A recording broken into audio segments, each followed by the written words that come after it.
Okay, let's dive into this. Welcome to today's explainer, guys. So we're looking at something that fundamentally shapes how we experience, well, literally every single day of our lives.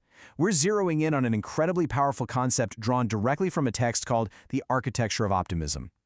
You know, we kind of tend to think of optimism as this like genetic lottery, right? You either have a sunny disposition or you just don't. We treat it like the weather. But what if it's not some static trait? What if it's actually a structure you build? I want you to picture this right now.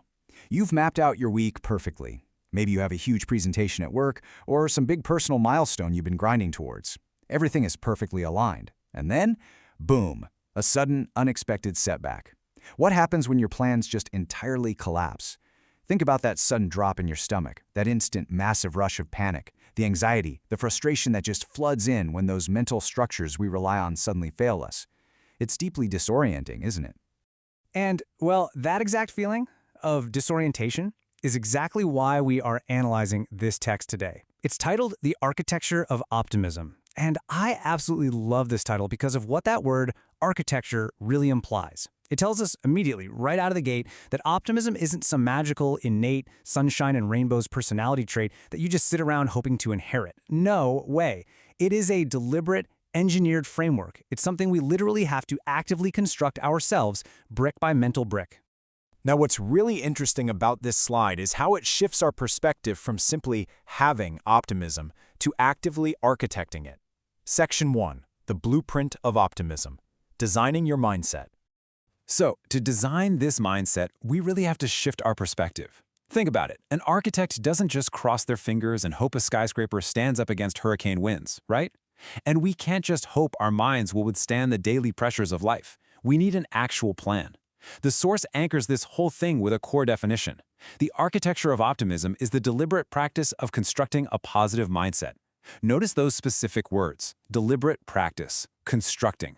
This isn't just a one-and-done event where you read a motivational poster and boom, you're suddenly cured of negativity. You have to be the active project manager of your own headspace.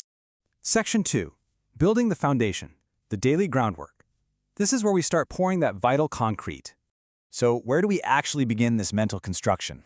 By laying the daily groundwork. Look, if you try to build a resilient, optimistic mind on swampy, negative terrain, the whole thing just comes crashing down at the very first gust of wind. The source text gives us this brilliant three-word formula for that vital concrete: practice positive thinking. Notice it absolutely does not say have positive thoughts, as if they're just going to magically appear in your brain. Practice implies repetition. It implies real effort. Some days, honestly, you're going to be bad at it. But pouring that concrete daily is the absolute essential groundwork required to keep your mind stable. Just compare these two states. Honestly, a lot of us default to living in a shaky, duct-taped house of panic. It's totally reactive, held together by sheer stress and caffeine, and basically ready to fall over at the first sign of a flat tire or a slightly harsh email. But the ultimate goal is to build that solid foundation we see constructed through deliberate practice. It's sturdy, it's intentional. Ask yourself, which mental structure would you honestly rather rely on when life gets genuinely difficult? Because those storms, they always come. Section 3, facing structural setbacks, the stress test. You know, you can build a beautiful, optimistic mindset while sitting on a beach sipping a margarita on vacation. But the real world brings high winds, earthquakes, and pouring rain. Setbacks test your foundation.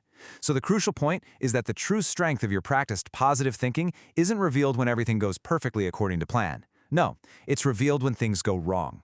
A setback isn't a sign that your optimism is somehow broken or that you failed. Actually, a setback is the exact moment your optimistic architecture is meant to step up, do its job, and hold you together. Which brings us to the scaffolding for your mind. Section 4, coaching through self-talk, scaffolding your mind. When a building starts to sway under serious stress, we add support. Think of this next tool as literal scaffolding for your mind. The source gives us a really powerful directive here. Use positive self-talk phrases to coach yourself. Listen, when your core structure takes a hit, scaffolding braces it, repairs it, and keeps the site safe. You cannot always wait for an external force, like a friend, a boss, a partner, to come along and be your personal cheerleader. You have to step into the role of the coach and actively deploy specific positive phrases to stabilize your own thoughts.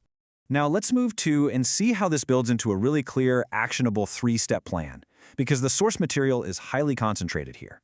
Step 1, face the setback. Actually acknowledge the storm is hitting, don't just ignore it. Step 2, rely on your foundation. Practice positive thinking to keep from immediately spiraling into those worst-case scenarios. And Step 3, use self-talk phrases to coach yourself through the immediate challenge. It's a totally logical progression, right? Moving straight from preparation to direct action.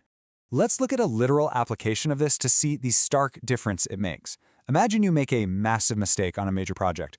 The typical panicked internal reaction sounds like, I'm a total failure. I'm going to get fired. Everything is completely ruined, right? That is the sound of the building collapsing. And honestly, we have all been there. But a deliberate positive self-talk coaching phrase, that sounds more like, okay, this is a really tough problem, but I have the skills to find a solution, and I can actually learn from this. That is you actively bracing the walls. It completely, literally changes your reality in that moment. And this brilliantly illustrates how actively coaching yourself with positive phrases reinforces your foundation, helps you navigate the setbacks safely, and ultimately builds long-term resilience. Utilizing these phrases just completely transforms your whole dynamic. You are no longer just some helpless victim standing there watching the walls crumble. You become your own structural engineer. You're fully capable of fixing the cracks and making the building even stronger for whatever comes next. Which brings us to the final provocative question I want to leave you with today. Think about your own life right now. What will your next internal blueprint look like? Seriously, the next time a setback shakes your foundation, are you going to just let the walls crumble? Or are you going to grab your hard hat and start coaching yourself?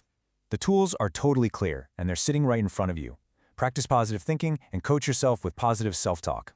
It is absolutely time to start architecting your own optimism. Thank you so much for joining me for this explainer, and I highly, highly encourage you to start laying that groundwork right now.